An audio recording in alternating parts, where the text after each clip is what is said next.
తెలంగాణ రాష్ట్రంలో కులగణన మీద ఈ రాష్ట్రంలో ఉన్నటువంటి బీసీ సంఘాలన్నీ కూడా పోరాటం చేసి ఈ తెలంగాణ రాష్ట్రంలో సమగ్ర కులగణన జరపాలని చెప్పి పెద్ద ఎత్తున సంవత్సరం పాటు పోరాటం చేసి ఈ రాష్ట్రంలో ఉన్నటువంటి కాంగ్రెస్ పార్టీని కళ్ళు తెరిపించి మరి కులగణన జరిపించారు.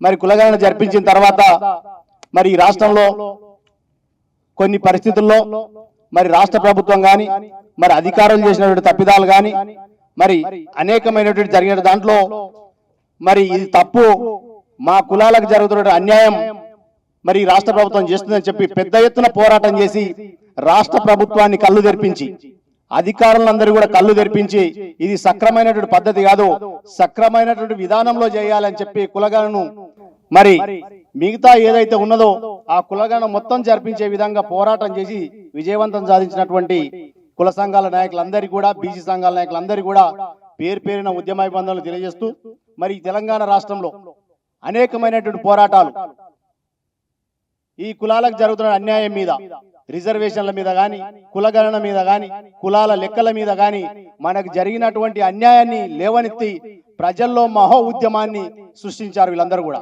కానీ నేటికి మరి ఈరోజు రాష్ట్ర ప్రభుత్వం నిన్ననే సమీక్ష సమావేశం పెట్టి ముఖ్యమంత్రి గారు ఈ తెలంగాణ రాష్ట్రంలో 42% రిజర్వేషన్లు అమలు చేస్తామని చెప్పి స్పష్టంగా ముఖ్యమంత్రి గారు చెప్పారు. దానికి సంబంధించిన రోడ్ మ్యాప్ ఏమైతున్నదో మిగతా కులగణన చేస్తాం, ఎక్కడైతే మిస్ అయ్యారో వాళ్ళందరూ కూడా మళ్ళీ రిజిస్ట్రేషన్ చేసుకునే విధంగా టైం ఇవ్వడం ఇదందరూ కూడా బీసీ సంఘాల విజయం. ఈ తెలంగాణ రాష్ట్రంలో కాంగ్రెస్ ప్రభుత్వాన్ని హెచ్చరించి మా కుల సంఘాలు ఏదైతే పోరాటం చేస్తున్నదో ఆ పోరాటాలకు అనుగుణంగానే ఈ ప్రభుత్వం నడవాలి, మెజారిటీ కులాలకు న్యాయం దక్కే వరకు కూడా మరి రాష్ట్ర ప్రభుత్వం మీద తాడో పేడో తేల్చుకుంటామనే ఉద్దేశంతోన పోరాటం మొదలు పెడితే ఈరోజు రాష్ట్ర ప్రభుత్వం దిగి వచ్చి ఈ పోరాటం చేసినటువంటి నాయకులందరూ కూడా ఈ రోజు రాష్ట్ర ప్రభుత్వం మీద ఏమంటున్నారు, మేమైతే కోరుకున్నామో మీరు ఇచ్చేటటువంటి హామీ ఏముందో ఆ హామీని విజయ తీరాలకు తీర్చే విధంగా కూడా రాష్ట్ర ప్రభుత్వం వెన్నంటి ఉండాలి. దాన్ని కాపలగా మేమందరం కూడా ఈ రోజు బీసీ సంఘాలుగా పోరాటంలో ముందుంటాం, విజయం సాధించడంలో ముందుంటామని చెప్పి మరి అనేకమైన పోరాటాలు చేసి విజయం సాధించినటువంటి పెద్దలందరికీ కూడా ప్రత్యేకంగా ధన్యవాదాలు తెలియజేస్తూ ఈ రాష్ట్రంలో బీసీ ఉద్యమం మహోజ్వాలగా మహో ఉద్యమంగా రూపాంతరం చెందుతున్న తరుణంలో మరి రాష్ట్ర ప్రభుత్వం నిర్ణయం తీసుకోవడం, దానికి మార్చిలో మరి జరిగేటటువంటి కేబినెట్ కానీ ప్రత్యేకంగా అసెంబ్లీ సమావేశపరిచి లేదా బడ్జెట్ అసెంబ్లీలో మరి బీసీలకు 42% చేస్తామని చెప్పి రాష్ట్ర ప్రభుత్వం చెప్పడం హర్షించదగ్గ విషయం. దీన్ని అన్ని కూడా స్వాగతిస్తూ మరి అనేకమైన పోరాటం చేసినటువంటి ఈ రాష్ట్రంలో ప్రతి బీసీ ప్రతి గ్రామంలో ప్రతి గడప నుండి కూడా ఈ పోరాటంలో మేమందరం కూడా భాగస్వాములు అవుతాం.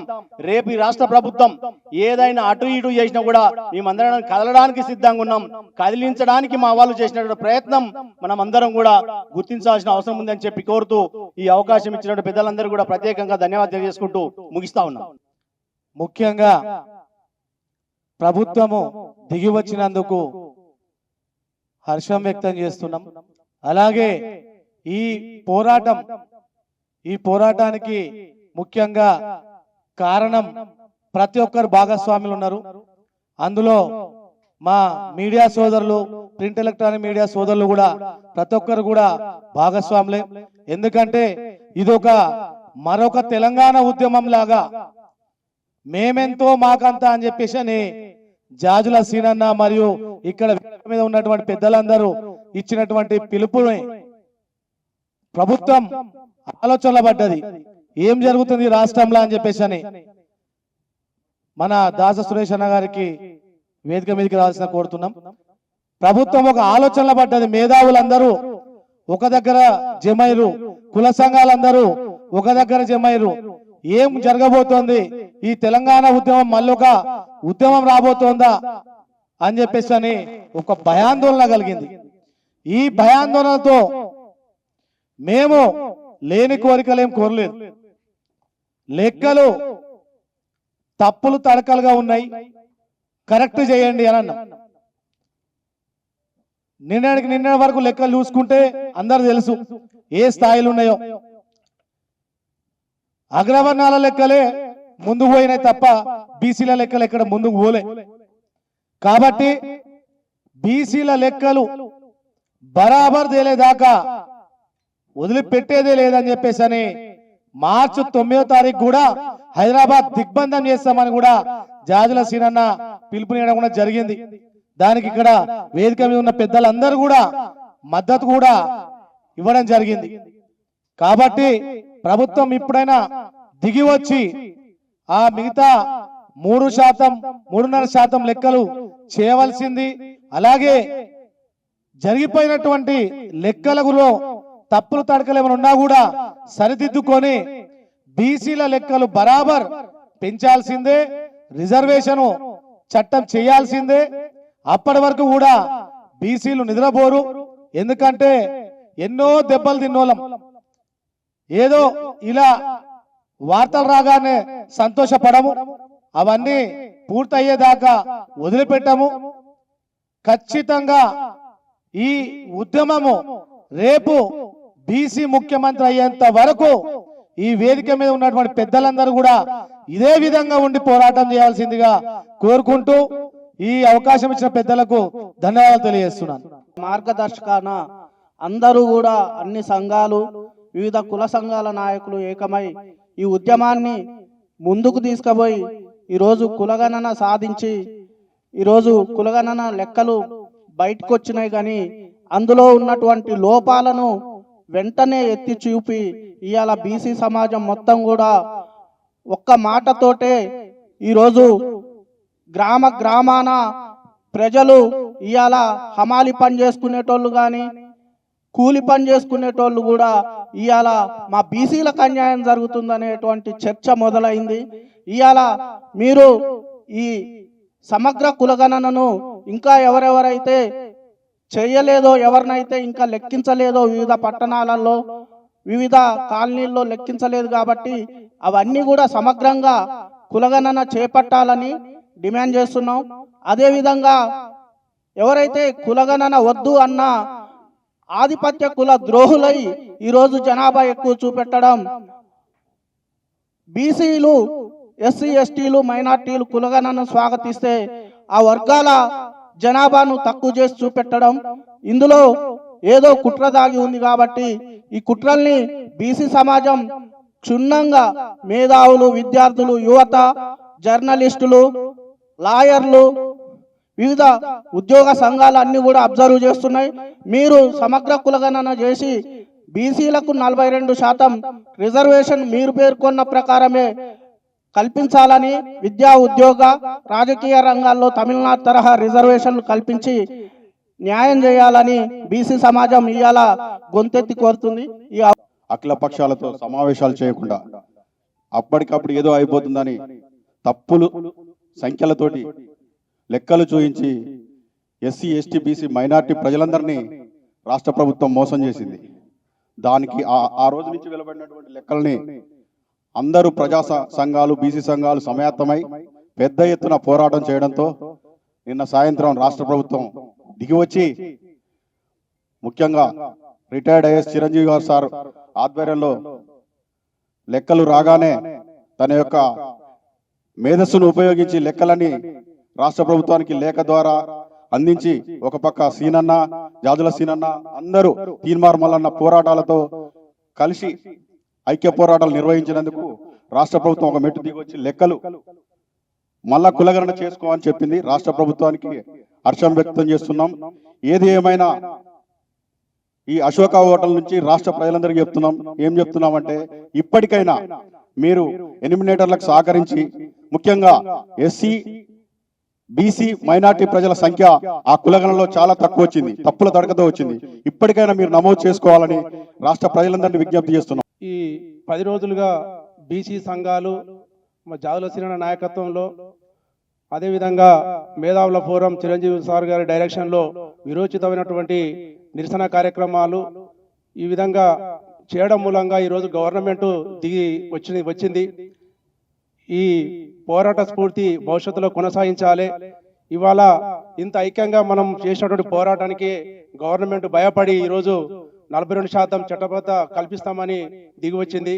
కాబట్టి ఎప్పుడైతే విస్తృతంగా మన పోరాటాలు ఉంటాయో, ఈ ప్రజా పోరాటాలు ఎప్పుడైతే ముందు తీసుకుపోతామో ఈ దోపిడీ పాలక వర్గాలు అప్పుడు భయపడతాయి, దిగు వస్తాయి. కాబట్టి భవిష్యత్తులో కూడా ఇలాంటి పోరాటాన్ని కొనసాగించాలని పెద్దలందరికీ మనం చేస్తూ జై. ఇటీవలి కాలంలో మా జనాభాను తక్కువ చేసి చూపించిండ్రు. బీసీల జనాభా 5% పై చిలుకు తగ్గిందనేటటువంటి ఏదైతే మేము ఒక తీవ్రమైనటువంటి గళాన్ని ఎత్తి చూపడం వల్ల ఇటీవల కాలంలో పోయిన శనివారం రోజు రాష్ట్ర ప్రభుత్వం సెక్రటేరియట్లో ఒక ఉన్నత స్థాయి సమావేశాన్ని ఏర్పాటు చేసి దీని మీద చర్చ చేసి మా యొక్క ఇన్పుట్ తీసుకోవడం జరిగింది. మేము చాలా స్పష్టంగా చెప్పినాం, మీ అందరికీ నేను చూపిస్తా ఉన్నా. తెలంగాణలో ఉన్నటువంటి ఓటర్ల సంఖ్య 3,35,00,000 పై చిలుకు ఉన్నది. అంటే 18 సంవత్సరాల పైన ఉన్నటువంటి వాళ్ళే 3,35,00,000 ఉంటే 18 సంవత్సరాల కింద ఉన్నటువంటి జనాభా తెలంగాణలో ఎంత ఉంటుంది అంటే 1/4 ఉంటుంది. అంటే దాదాపు ఇంకొక 90 లక్షల జనాభా దీనికి యాడ్ అవుతుంది. అంటే దాదాపు సరాసరి 4,10,00,000 లేదా 20 లక్షల వరకు ఏంటంటే తెలంగాణ లోపల జనాభా ఉంటుంది. మరి అలా ప్రభుత్వం చూపించినటువంటి జనాభాకు ఉండాల్సిన జనాభాకు వ్యత్యాసం చాలా స్పష్టంగా మనకు అర్థమవుతా ఉన్నది. మరి ఇప్పుడు ప్రభుత్వము ఒక అడుగు ముందుకేసి మేము ఏదైతే మిగిలినటువంటి వాళ్ళు కూడా నమోదు చేసుకోవచ్చినటువంటి ఒక ఏదైతే నిర్ణయాన్ని తీసుకుందో దాన్ని మేము స్వాగతిస్తున్నాం. అదే విధంగా ఎవరన్నా ఇంతకు ముందు నమోదు చేసుకుని వాళ్ళతో పాటు సరిగ్గా నమోదు చేసుకున్న వాళ్ళు కూడా సరి చేసుకోవడానికి కూడా ఆన్లైన్ లో ఒక అవకాశం ఇస్తే బాగుంటది. ఎందుకంటే ఇక్కడ ఉన్నటువంటి మిత్రులందరికీ కూడా తెలుసు, మేము ఏదైతే పోరాటం చేస్తున్నామో ఈ యొక్క కులగణన నివేదికను చట్టబద్ధం చేసిన తర్వాత స్థానిక సంస్థల ఎన్నికలలో 42% రిజర్వేషన్లు సాధించుకోవడంతో పాటు ఇది మాకు మా యొక్క పోరాటానికి తొలిమెట్టు అవుతుంది. ఎందుకంటే చట్టసభల్లో రిజర్వేషన్లు ఎప్పుడైతే బీసీలకు దక్కుతాయో అప్పుడే అదే మా అంతిమ పోరాటం అవుతుంది. కాబట్టి తప్పకుండా ఈ యొక్క అంశం లోపల ఎట్టి పరిస్థితుల్లో వెనుకడుగు వేయకుండా ప్రభుత్వంతో తప్పకుండా మాకు అవసరమైనటువంటి 42% రిజర్వేషన్లను ఏ విధంగా అయినా కూడా మేము సాధించుకునే విధంగా ముందుకెళ్తాం. బీసీలలో కూడా అద్భుతమైనటువంటి మేధావులు, రాజ్యాంగం మీద పటిష్టమైనటువంటి అనుభవం ఉన్నటువంటి వ్యక్తులు కూడా మా దగ్గర ఉన్నారు. వారందరితో కూడా మేము దీన్ని ముందుకు నడిపిస్తాం. కేంద్ర ప్రభుత్వం కూడా తప్పకుండా వాళ్ళ యొక్క విధిని నిర్వర్తించాలి. ప్రభుత్వం చెప్పినటువంటి విధంగా ఇక్కడ తీర్మానం చేసి మేము ముందుకు పంపిస్తాం అంటున్నారు కేంద్రానికి. మరి కేంద్ర ప్రభుత్వం కూడా వాళ్ళ యొక్క చిత్తశుద్ధి నిరూపించుకొని తమిళనాడు తరహాలో మాకు కూడా తప్పకుండా ఈ యొక్క ఇక్కడ తెలంగాణ లోపల రిజర్వేషన్లను 50% మించి ఇచ్చేటటువంటి విధంగా తోడ్పాటును అందించాలి. లేకపోతే బీసీల వ్యతిరేకులుగా వాళ్ళు చరిత్రలో మిగిలేటటువంటి అవకాశం ఉందని చెప్పేసి ఈ సందర్భంగా తెలియజేస్తున్నాం. ప్రభుత్వానికి మరొక వారు మా యొక్క ఇన్పుట్స్ ని తీసుకొని పాజిటివ్ గా రెస్పాండ్ అయినందుకు మాత్రం మేము వారికి ధన్యవాదాలు తెలియజేస్తున్నాం. ఈ రోజు బీసీ సంఘాలు అందరం కూడా పోరాడితే ప్రభుత్వం మరి దిగివచ్చి సర్వే చేయడం అనేది చాలా శుభ సూచకం. వారికి మేము ధన్యవాదాలు తెలియజేస్తా ఉన్నాం. అయితే ఇప్పుడైనా కనీసం మేము ఇచ్చినటువంటి సూచనలు ఏదైతే ఇచ్చినామో అడ్వర్టైజింగ్ ఎక్కువగా చేయాలి. ఈ రోజు పేపర్లలో యాడ్స్ గాని, టీవీలలో యాడ్స్ గాని, మెట్రో పిల్లర్స్ కి యాడ్స్ గాని, ఈ రోజు గ్రామాలలో చాటింపు గాని వేసి ఈ లెక్కల్ని ఇప్పటికైనా సరే కరెక్ట్ గా తీయాలనేది మా యొక్క సూచన.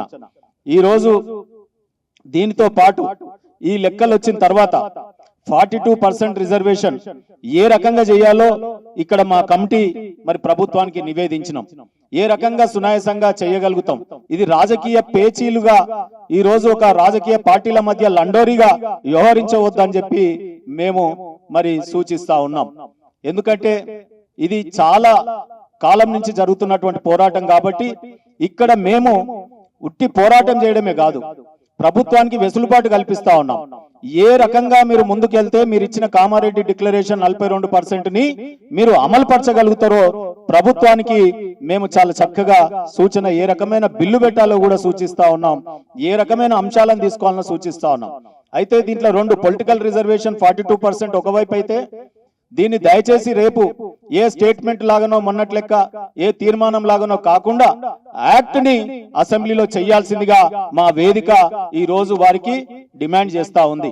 యాక్ట్ చేయడమే కాకుండా దాంట్లో మళ్ళీ ముస్లిం మైనారిటీస్ ని లెంక పెడితే గతంలో గత ప్రభుత్వం కూడా ఎస్టీకి మైనార్టీకి లింక్ పెట్టి పంపిస్తే అది వీగిపోవడం జరిగింది. కావున మత ప్రాతిపదిక రిజర్వేషన్లని ఏ చట్టాలు ఏ రాజ్యాంగం ఒప్పుకోవట్లేదు. కాబట్టి దయచేసి దీన్ని దేనితో కూడా ముడిపెట్టకుండా సెపరేట్ గా ఓబీసీల యొక్క 42% రిజర్వేషన్ యాక్ట్ బిల్లు పెట్టాలని చెప్పి మేము డిమాండ్ చేస్తా ఉన్నాం. ఈ వేదిక మరో కోరిక కూడా కోరుతా ఉన్నాం. ఈ రోజు విద్య విషయంలో ఈ రోజు సాచురేషన్ మోడ్ లో విద్య అందుబాటులో లేదు. విద్యా హక్కు చట్టాలున్నా ఈ రోజు పిల్లలు ఎవరన్నా చదివిస్తామంటే సంచార జాతులకు గాని మిగతా వారికి గాని కార్పొరేట్ విద్యనే అందుబాటులో ఉంది తప్ప ప్రభుత్వ విద్య అందుబాటులో లేదు. కాబట్టి మాకు దాంట్లో ఈ రోజు మేమెంతో మాకంత మా పిల్లల్ని చదివిస్తామని పోతే ప్రతి ఒక్కరికి సాచురేషన్ మోడ్ లో బీసీ సర్టిఫికేట్ ఉంటే చాలు స్కూళ్లలో అడ్మిషన్ ఇవ్వాల్సిందిగా ఈ వేదిక డిమాండ్ చేస్తా ఉన్నాం. విద్య విషయంలో ఆ రకంగా అయితే ఎంప్లాయ్మెంట్ లో కూడా ఇమీడియట్ గా 42% మరి అది కూడా చట్టం చేయాల్సినటువంటి అవసరం ఉంది. ఈ మూడు మరి కలగలుపు కాకుండా సెపరేట్ గా చేసి కేంద్రానికి మరి పొలిటికల్ రిజర్వేషన్ బిల్లు యాక్ట్ పంపించి విద్యలో మరి ఎంప్లాయ్మెంట్ ఇక్కడ రాష్ట్రానికి వెసులుబాటు ఉంది కాబట్టి రాజ్యాంగంలో ఏమేం వెసులుబాటు ఉందో మేము చెప్తా ఉన్నాం. విద్యా సామాజికానికి ఏ రాష్ట్రానికి ఆ రాష్ట్రం మీరు చేసుకోవచ్చు అనేది గతంలో సుప్రీంకోర్టులు చెప్పినాయి, రాజ్యాంగం చెప్తా ఉంది. మరి గతంలో కేంద్ర ప్రభుత్వం కూడా సూచన చేసింది. కాబట్టి విద్యలో మరి ఎంప్లాయ్మెంట్ లో ఈ రాష్ట్రం ఈ వచ్చిన సెన్సస్ ప్రకారం వెంటనే మరి ఆ రకంగా చెయ్యాలని చెప్పి ఈ వేదిక డిమాండ్ చేస్తా ఉన్నాం. రాబోయే కాలంలో ఈ సర్వే ఏదైతే చేస్తా ఉన్నారో పక్కడ్బందీగా ఏ మాత్రం మేము చెప్పినటువంటి ఇయ్యాల బీహార్ లో 63% ఏ రకంగా ఉందో అదే రకంగా ఇక్కడ కూడా ఈ రాష్ట్రంలో ఉంటుంది కనుక దయచేసి ఇప్పటికైనా చాలా క్షుణ్ణంగా ఈ రోజు ఒక టూల్ ఏఐ టూల్ ఏదైతే ఉందో మీరు వేరియస్ సోర్సెస్ డాటాను కూడా మరి అనలైజ్ చేసుకోవడానికి అవకాశం ఉంది కాబట్టి దాన్ని కూడా వాడండి. దేశమంతా టెక్నాలజీ వాడుతా ఉన్నారు ప్రపంచ దేశాలు. కాబట్టి ఆ టెక్నాలజీని వాడి మా ఇక్కడ ఉన్నటువంటి వేదిక ఏదైతే డిమాండ్ చేస్తా ఉందో దీన్ని అమలు పరచాలని మిగతా రాజకీయ పార్టీలకు కూడా దీనికి సహకరించాల్సిందిగా విజ్ఞప్తి చేస్తా ఉన్నాం. రాష్ట్ర ప్రభుత్వం ఒక మెట్టు దిగి వచ్చి ఇవాళ బీసీ సంఘాల మేధావుల యొక్క సూచనలను గౌరవించి ఏదైతే సామాజిక ఆర్థిక కుల సర్వేలో తక్కువ పడ్డారో 3.1% అని చెప్తా ఉన్నారు, దాన్ని మళ్ళీ ఆ మిస్సింగ్ అయినటువంటి ఆ నామోదు కానటువంటి ప్రజలందరినీ కూడా మళ్ళీ మేము సర్వే చేసుకోవడానికి అవకాశం ఇస్తున్నామని చెప్పి అది ఫిబ్రవరి 16 నుండి 28 వరకు ఇస్తున్నట్టుగా నిన్న ప్రభుత్వం ప్రకటించడం పట్ల రాష్ట్ర ప్రభుత్వానికి, ముఖ్యమంత్రి గారికి, ఉప ముఖ్యమంత్రి గారికి, బీసీ సంక్షేమ శాఖ మంత్రులు గారికి హృదయపూర్వకంగా మేము కృతజ్ఞతలు తెలియజేస్తా ఉన్నాం. ఇక చేయాల్సినటువంటి కార్యక్రమం మీరు 3.1% తగ్గిందనేటువంటి మాట చెప్తా ఉన్నారు. కానీ హైదరాబాద్ నగరంలో కావచ్చు, వివిధ జిల్లాలలో కావచ్చు చాలా మంది తమ యొక్క వివరాలు నమోదు చేసుకోవడానికి సిద్ధంగా ఉన్న స్టిక్కర్లు అంటు పెట్టారు, కానీ మా ఇంటికి వచ్చి వివరాలు సేకరించలేదనేటువంటి ఫిర్యాదులు జిల్లా అధికారుల వద్ద ఉన్నాయి. ఆ విధంగా మాబోటి వాళ్ళం చాలా సందర్భాల్లో ఇక్కడ జిహెచ్ఎంసీ పరిధిలో ఉన్నటువంటి జోనల్ కమిషనర్స్ కి మేము ఫిర్యాదు చేయడం జరిగింది. ఎలాగో ఇంత మంచి ఆలోచనతో రాష్ట్ర ప్రభుత్వం ముందుకొచ్చింది కాబట్టి మీరు ఆన్లైన్ ద్వారా చేయమని చెప్పి కోరుతా ఉన్నారు. స్వచ్ఛందంగా టోల్ ఫ్రీ నెంబర్ ద్వారా చేయమని చెప్తా ఉన్నారు. మేమేమడుగుతున్నాం అంటే ఒక ముందు అడుగు వేసి మీరు సమాంతరంగా మళ్ళీ టీచర్ల ద్వారా ఏదైతే ఎక్కడైతే మిస్సింగ్ ఉన్నారో, మేము టోటల్ చేయమని కూడా అడుగుతున్నాం, ఎక్కడైతే మిస్సింగ్ ఉన్నారో ఆ మిస్సింగ్ కు సంబంధించినటువంటి వాళ్ళందరినీ కూడా స్వచ్ఛందంగా చేసుకునే వాళ్ళు టోల్ ఫ్రీ ద్వారా మిమ్మల్ని ఆహ్వానిస్తారు, మీరు వచ్చిపోయి చేస్తారు. ఆన్లైన్ లో చేసుకునే వాళ్ళు చేస్తారు. మీ దగ్గర ఉన్నటువంటి మిస్సింగ్ డాటానే కాకుండా ప్రతి ఇంటికి ఏదైతే ఎక్కడెక్కడైతే లోపాలు ఉన్నాయో, ఇప్పటికే ఫిర్యాదులు అంది ఉన్నాయో, వారి విషయంలో ఇంటింటికి వెళ్ళి మళ్ళీ టీచర్ల ద్వారా ఎనుమరేషన్ చేయించాలని చెప్పి రాష్ట్ర ప్రభుత్వానికి మేము సూచన చేస్తా ఉన్నాం. ఎందుకంటే మీరు స్వచ్ఛందంగా చేసుకోమంటే మళ్ళీ చేసుకున్నటువంటి వాతావరణం ఒకవేళ ఏర్పడింది అనుకోండి, గణాంకాలు ఏమీ మారవు. మీరు సమయం ఇచ్చి కూడా వృధా అవుతుంది. ఒక వారం రోజుల్లో ప్రజలందరూ కూడా అంత పెద్ద ఎత్తున ముందుకు వెళ్ళడానికి అవకాశం లేదు. కాబట్టి మేము ఇంకో మాట కూడా ఏం చెప్తున్నామంటే, ఏ రోజు నుండి ఏ రోజు వరకు మీరు అవకాశం ఇచ్చారు, ఏ పద్ధతిలో చేసుకోవాలి, టోల్ ఫ్రీ ఏమిటి, ఆన్లైన్ ఏమిటి, వెబ్సైట్ ఏమిటి అనేటువంటిది మిగతా విషయాలన్నీ కూడా మీరు ఎక్కడికక్కడ రాష్ట్ర వ్యాప్తంగా అడ్వర్టైజ్మెంట్స్ ఇవ్వాలి, దినపత్రికల్లో, ఎలక్ట్రానిక్ మీడియాలో అడ్వర్టైజ్మెంట్స్ ఇవ్వాలి, జిల్లా కలెక్టర్ల ద్వారా కూడా జిల్లాలలో బహుళ ప్రచారం చేసి ఈ యొక్క 16 నుండి 28 వరకు ఒక పెద్ద ఉద్యమంలా, ఒక సామాజిక ఉద్యమంలా ప్రభుత్వం అంతా కూడా నిమగ్నమై రాష్ట్ర మంత్రులు, శాసనసభ్యులు, శాసన మండలి సభ్యులు, లోకసభ సభ్యులు, ప్రజాప్రతినిధులుగా ఎవరైతే ఉన్నారో వారందరినీ కూడా ఎక్కడికక్కడ వారి వారి కాన్స్టిట్యూన్సీలలో ఉండి పెద్ద ఎత్తున జనాభా నమోదయ్యే విధంగా కుల వివరాలన్నీ కూడా నమోదయ్యే విధంగా తప్పనిసరిగా ముందుకు తీసుకుపోవాలి. ఒక పవిత్ర యజ్ఞంలా ముందుకు తీసుకుపోవడానికి రాష్ట్ర ప్రభుత్వం కృషి చేయాలని చెప్పి నేను మనవి చేస్తా ఉన్నాను. రాహుల్ గాంధీ గారు జాతీయ నాయకులు, కాంగ్రెస్ జాతీయ నాయకులు, అదేవిధంగా లోక్సభలో ప్రతిపక్ష నాయకులు, వారు ఈ గత లోక్సభ ఎన్నికల్లో కులగన్న అనేటువంటి అంశాన్ని ఒక జాతీయ అంశంగా చేయడం జరిగింది. సో వారు ఎక్కడ వెళ్ళినా సోషల్ జస్టిస్, అదేవిధంగా 50% సీలింగ్ ఆన్ రిజర్వేషన్స్ తీసివేయడం, కులగన్న చేసి వారి జనాభాకు అనుకూలంగా రిజర్వేషన్ పెంచాలనేటువంటి విషయాన్ని మాట్లాడుతున్నారు. వారికి ఈ సందర్భంగా ప్రత్యేక అభినందనలు తెలియజేస్తున్నాను. అదేవిధంగా రాష్ట్ర ప్రభుత్వం వారు కామారెడ్డి డిక్లరేషన్లో ఇచ్చినటువంటి హామీ మేరకు అధికారంలో వచ్చిన 6 నెలల్లోపే కులగణన చేసి స్థానిక సంస్థల్లో బీసీ రిజర్వేషన్లు పెంచుతామని చెప్పి ఇచ్చిన హామీ మేరకు ఈ రాష్ట్రంలో కులగణన చేపట్టడం జరిగింది. సో వారికి కూడా రాష్ట్ర ప్రభుత్వానికి ప్రత్యేకించి మా బీసీ మంత్రులైనటువంటి పొన్నం ప్రభాకర్ గౌడ్ కావచ్చు, అదేవిధంగా ఈ పిసిసి అధ్యక్షులైనటువంటి మహేష్ కుమార్ గౌడ్ గారికి, మరి ఇతర పెద్దలకు, రాష్ట్ర ముఖ్యమంత్రి రేవంత్ రెడ్డి గారికి, డిప్యూటీ సీఎం బట్టి విక్రమార్క గారికి, మరి ఇతర పెద్దలందరికీ కూడా నా యొక్క నమస్సమాంజాలు. అయితే ఇక్కడ మేము ఒక 2-3 విషయాలు చెప్పదలుచుకున్నాం. కులగణన చేయడం జరిగింది, కానీ ఆ కులగణనలో మరి అనుకోనా లేక మరి ఉద్దేశపూర్వకంగా మరి కొన్ని తప్పులు దోడడం జరిగింది. ముఖ్యంగా బీసీలకు సంబంధించిన పాపులేషన్ సుమారు 21,52,000 తక్కువ రావడం జరిగింది. వాస్తవానికి ఇంకొక 20 లక్షలు పెరగాల్సింది, 21,52,000 తగ్గింది. అదేవిధంగా ఓసీల పాపులేషన్ చూస్తే సుమారు 15,89,000 పెరగడం జరిగింది. మరి పెరిగేది ఉంటే అన్ని పెరగాలి, తగ్గేది ఉంటే అన్ని పెరగాలని మేము భావించడం జరిగింది. నేను కూడా ఒకసారి వీళ్ళు 46% అన్నారు, ఏంటి ఎట్లా లెక్క వచ్చిందని చెప్పేసి 2014 సమగ్ర కుటుంబ సర్వేతో పోల్చి చూసినట్టయితే మాకు చాలా లోపాలు ఇందులో కనిపించడం జరిగింది. ముఖ్యంగా మొదట జనాభాకు సంబంధించినటువంటి అంశంలో స్పష్టత రాలేదు. రాష్ట్ర ప్రభుత్వం 3.1 మాత్రమే సర్వేలో పాల్గొనలేరంటున్నారు. అది కేవలం హౌస్ లిస్టింగ్ ఆపరేషన్ ద్వారా, జనాభా ద్వారా కాదు. వారు జనాభా 3,70,00,000 వస్తుందని చెప్తున్నారు. ఏ లెక్కలో చూసినా ఈ రోజు తెలంగాణ ప్రభుత్వం మేము 3 రకాల లెక్కలు చేసి చూపించినాం, 4 కోట్లకు తక్కువ లేదు. ఒకవైపు ఏమో సెన్సస్ డికేడల్ గ్రోత్ రేట్ ను తీసుకున్న 4 కోట్లకు పైన వస్తుంది. అదేవిధంగా ఆధార్ కార్డ్స్ తీసుకున్న 4 కోట్లకు పైన ఉంది. అదేవిధంగా ఓటర్ లిస్టులు ప్లస్ 0 to 6 ఏజ్, తర్వాత 6 to 18 ఇయర్స్ వరకు స్కూల్లో కాలేజీలో చదువుకున్న వాళ్ళని చూసినా 4 కోట్ల పైన వస్తుంది. కాబట్టి తెలంగాణలో జనాభా దాదాపు ఇందులో 35 లక్షల నుంచి 40 లక్షలు తగ్గించి చూపడం జరిగింది. కాబట్టి మేమేమంటున్నామంటే తగ్గించి చూపడం వల్ల తెలంగాణకు వచ్చే లాభం ఏంటి? మనం జనాభా తగ్గించుకోవడం వల్ల నష్టమే ఎక్కువ. ఎందుకంటే రాబోయే గవర్నమెంట్ ఆఫ్ ఇండియా నిధులు కూడా కొన్ని సందర్భంలో రాకుండా ఉండే అవకాశం ఉంటుంది. అందుకే జనాభాను సరిచేయమని చెప్పేసి గత శనివారం జరిగినటువంటి పొన్నం ప్రభాకర్ గౌరవ మంత్రివర్యుల చాంబర్లో జరిగిన మీటింగ్లో కూడా తెలియజేయడం జరిగింది. వారు కూడా అందుకు సమ్మతించడం జరిగింది. అదేవిధంగా బీసీలకు సంబంధించిన లెక్కలు ఏంటంటే గత 2014 సర్వేలో బీసీలు 51%లో 10% ముస్లింలు ఉన్నారని చెప్పినారు. అది కూడా సరిదని చెప్పేసి మేము లెక్కలు కూడా చెప్పి చూపించడం జరిగింది. సో ఎట్టకేలకు రాష్ట్ర ప్రభుత్వం ఇవాళ సమ్మతించి, మా డిమాండ్కి సమ్మతించి, ఈ మళ్ళీ తప్పిపోయిన అంటే ఇప్పటి వరకు సర్వేలో లేనటువంటి వాళ్ళ కొరకు మళ్ళీ ఫ్రెష్గా వాళ్ళు నమోదు చేసుకునే అవకాశం కల్పించినందుకు వారికి ప్రత్యేకంగా అభినందన తెలియజేస్తున్నాం. అయితే దీన్ని మేము ఒకటి ముఖ్యంగా రాజకీయ పార్టీలందరికీ మా విన్నపం ఏంటంటే, దయచేసి ఈ కులగణన అనే అంశాన్ని మీరు రాజకీయం చేయొద్దనిగా మేము కోరుతున్నాం.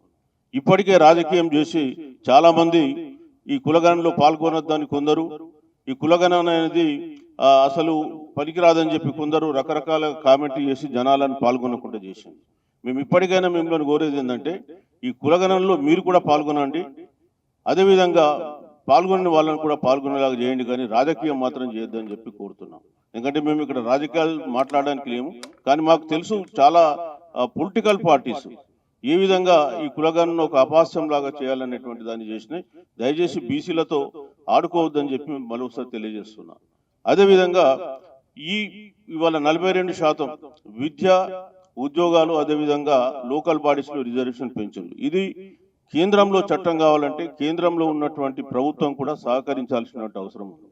కాబట్టి మేము కోరేది ఏంటంటే ఇక్కడ అన్ని political parties irrespective of their affiliation and their వాళ్ళ యొక్క సిద్ధాంతాన్ని పక్కన పెట్టి కొద్దిగా బీసీల కొరకు, ఎందుకంటే చాలా కాలం తర్వాత బీసీలకు ఈ 42% రిజర్వేషన్ పొందేటువంటి ఒక అవకాశం వస్తుంది. ఓన్లీ తమిళనాడులో మట్టుకే ఈ దేశంలో 50% రిజర్వేషన్ వారికి అమల్లో ఉంది. కాబట్టి 42% కళ సాకారం అయ్యడానికి మీరందరూ సహకరించాలని చెప్పి కోరుతున్నాం. మీ పార్టీలలో ప్రెషర్ తీసుకొచ్చి, మీ పార్టీ అధ్యక్షుల ప్రెషర్లు తీసుకొచ్చి పార్లమెంట్లో ఈ బిల్లు పాస్ అయితే తప్ప, రాజ్యాంగ సవరణ అయితే తప్ప మళ్ళీ ఇది చెల్లదు. కాబట్టి ఇదేదో ఇల్లలకగానే పండగ అయినట్టు మేమంతా సంబరపడిపోవడం లేదు.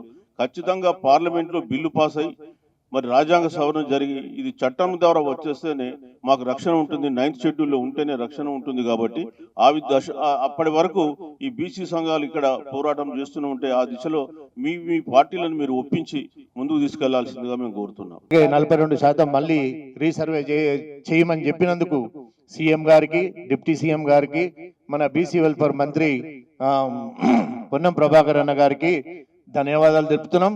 అలాగే నిరంతరం సీనన్న, జాజుల సీనన్న ఈ బీసీల గురించి పోరాడుతున్నందుకు జాతీయ ఓటర్ సంఘం తరఫున ధన్యవాదాలు తెలుపుతూ, అగ్ర కులాలకు ఒకటే 70 సంవత్సరాలు మీరు మా సంపద దోచుకున్నారు.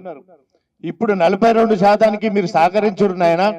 ఎందుకంటే 70 సంవత్సరాలు మీరు మా బీసీల సంపద దోచుకొని టీవీలు పెట్టుకున్నారు, పేపర్లు పెట్టుకున్నారు, ఆస్తులు సంపాదించుకున్నారు. ఇప్పుడైనా 42% మాకు గవర్నమెంట్ ఇస్తున్నందుకు మీరు అందరూ సహకరిస్తే మేమందరం బీసీ సంఘాలు మీ అందరికి ధన్యవాదాలు తెలుపుతాము. మా బీసీ సంఘాలు కూడా ఒక సిస్టమ్ కు వస్తారని చెప్పేసి కోరుకుంటే, మాకు జరిగినటువంటి అన్యాయం అంత చిన్నది కాదు, చాలా భయంకరమైనటువంటి అన్యాయం జరిగింది. సమగ్ర కులగణనలో మేము గత 2014 లెక్కల కంటే ఒక 10% ఎక్కువ వస్తామని చెప్పి మేము ఆశించి కులగణన కోసం 3 దశాబ్దాలుగా పోరాటం చేస్తే, ఆ పోరాటం చేసిన తర్వాత వచ్చిందే కులగణన. ఒకవైపు వీధి పోరాటం చేశాం, ఇంకొక వైపు హైకోర్టులలో కేసులు వేసి న్యాయ పోరాటం చేశాం. దాని ఫలితంగానే కులగణన జరిగితే, ఆ కులగణన operation is success, patient is dead అన్నట్టు. అట్లా రావడంతో మాకు దిక్కుతోచని పరిస్థితిలో ఉన్న సందర్భంలో మాకు ఎప్పటికప్పుడు ఈ కులగణన లెక్కల మీద మాకు వివరంగా, సమగ్రంగా వివరించి మమ్మల్ని కరెక్ట్ లైన్లో గైడ్ చేసినటువంటి చిరంజీవి సారు ప్రత్యేకంగా బీసీ సమాజం నుంచి వారికి ప్రత్యేకంగా ధన్యవాదాలు తెలియజేస్తున్నాం. ఈరోజు ప్రభుత్వం, నిన్న గౌరవ ముఖ్యమంత్రి రేవంత్ రెడ్డి గారు హైదరాబాదులో గౌరవ ఉప ముఖ్యమంత్రి, గౌరవ మంత్రులు, అదేవిధంగా ఉన్నత అధికారులతో సమావేశం పెట్టి దాదాపు 6 గంటలుగా మేము చేసినటువంటి డిమాండ్ల మీద, బీసీలలో వస్తున్నటువంటి ఆకాంక్షల మీద వారు సుదీర్ఘంగా సమావేశం ఏర్పాటు చేసి, ఆ సమావేశంలో మేము పెట్టినటువంటి డిమాండ్ల మీద చర్చించి సానుకూలంగా నిర్ణయం తీసుకున్నందుకు తెలంగాణ రాష్ట్రంలో ఉన్నటువంటి 2 కోట్ల మంది బీసీల పక్షాన రాష్ట్ర ప్రభుత్వానికి, ముఖ్యమంత్రి రేవంత్ రెడ్డి గారికి, బీసీ మంత్రి పొన్నం ప్రభాకర్ గారికి, ఉప ముఖ్యమంత్రి మల్లు భట్టు విక్రమార్క గారికి, అదేవిధంగా ఆ మీటింగ్ లో పాల్గొన్న మంత్రులందరికీ ప్రత్యేకంగా హృదయపూర్వకంగా వారికి ధన్యవాదాలు తెలియజేస్తున్నాం. మాకు అన్యాయం జరిగినప్పుడు సింహాల్లాగా గర్జిస్తాం. మాకు ఎక్కడ అన్యాయం జరిగితే అక్కడ ఖచ్చితంగా మా వాటా కోసం రాజీ లేకుండా పోరాటం చేస్తాం. కానీ మా గురించి ఆలోచించి మేలు చేసినప్పుడు ఆ కృతజ్ఞత భావం బీసీలలో మా తరతరాల నుంచి వచ్చింది. ఎవరైనా మాకు మేలు చేస్తే మర్చిపోం. వాళ్ళు అగ్రకులాలు కావచ్చు, బీసీలు కావచ్చు, మా కులాలతో సంబంధం లేదు.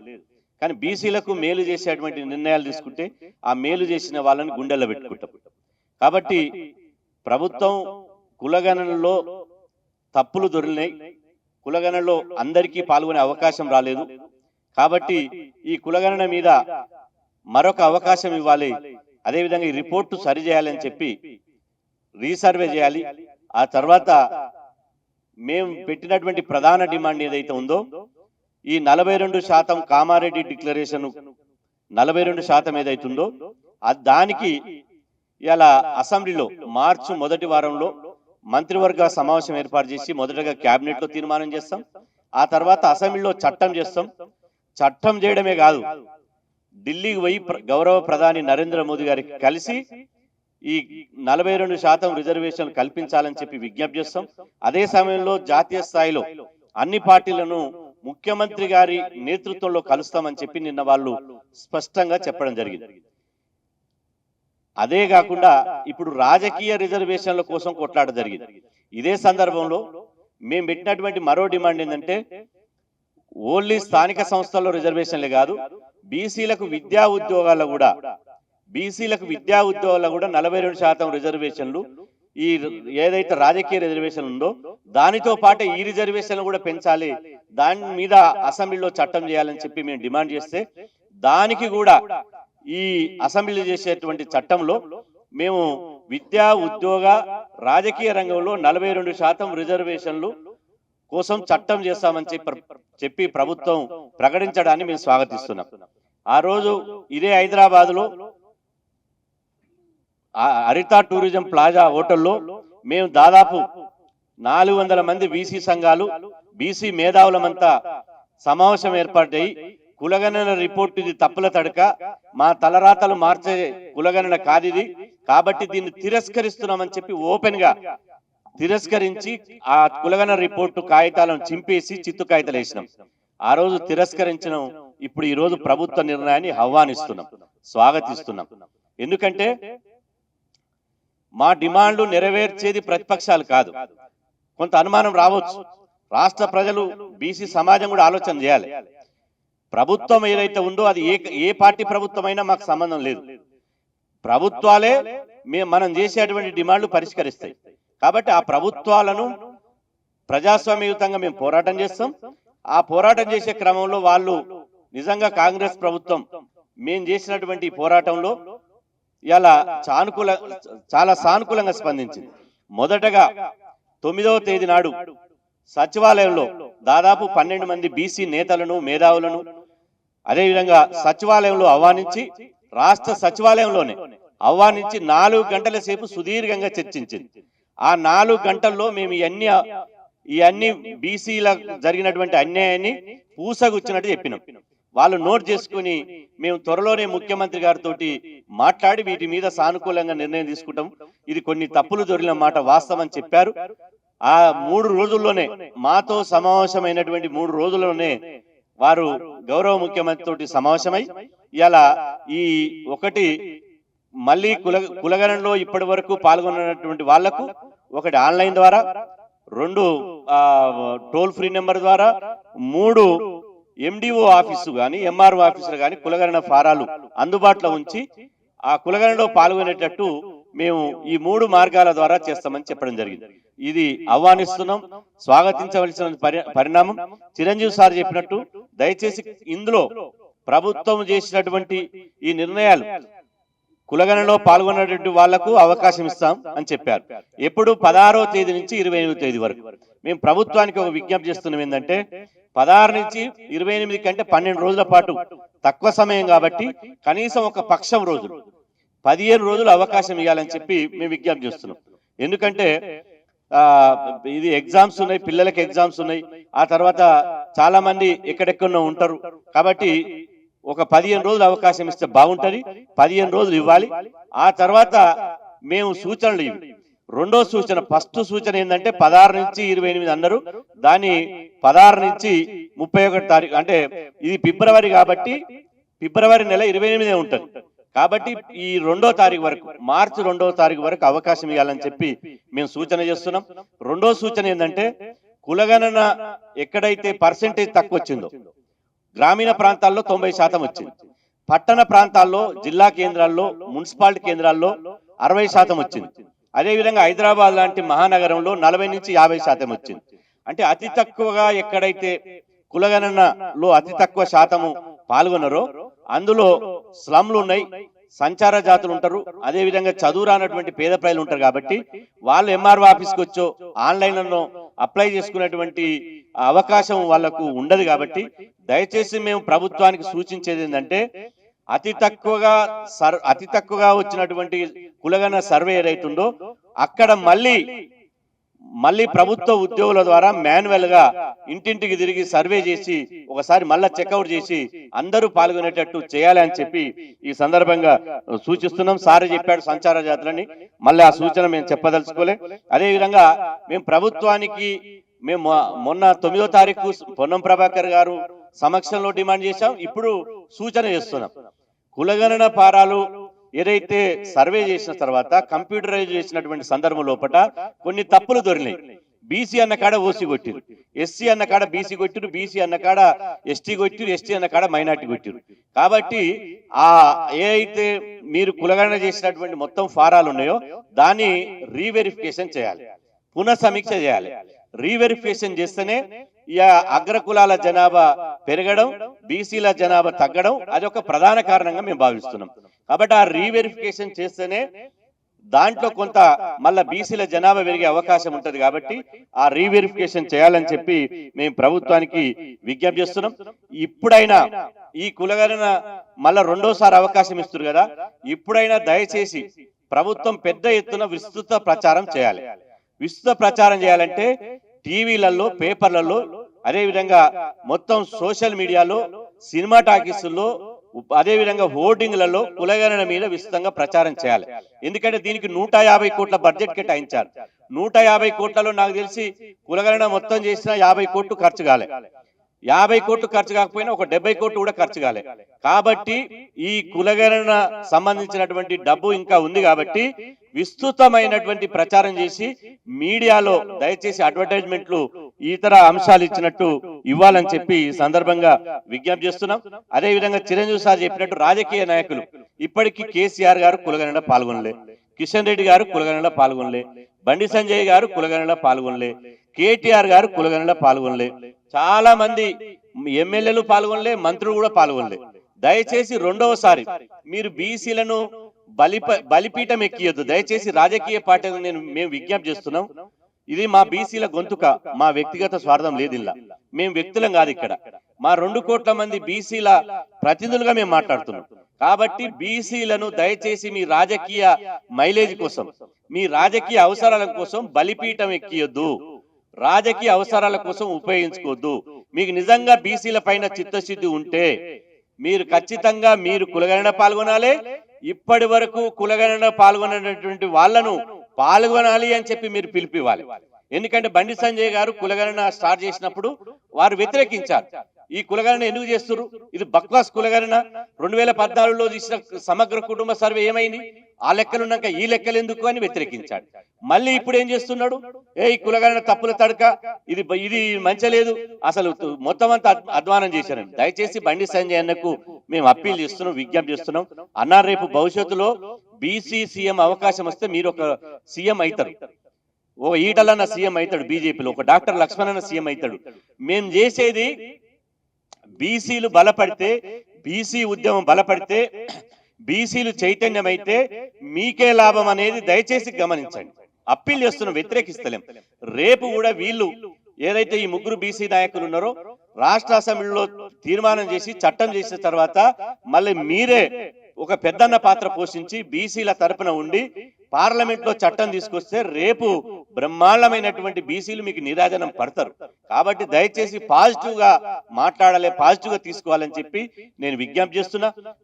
ఆ సందర్భం లోపల ఈ పార్టీలు అన్ని ఈ కులగణనకు సంబంధించిన విషయాలన్నీ ఎవరు కూడా రాజకీయంగా మాట్లాడకుండా దయచేసి ఏదైనా ఉంటే మాకు మాట్లాడతాం, మాకు నోరుంది, ఏది మంచో ఏది చెడో తెలుసు.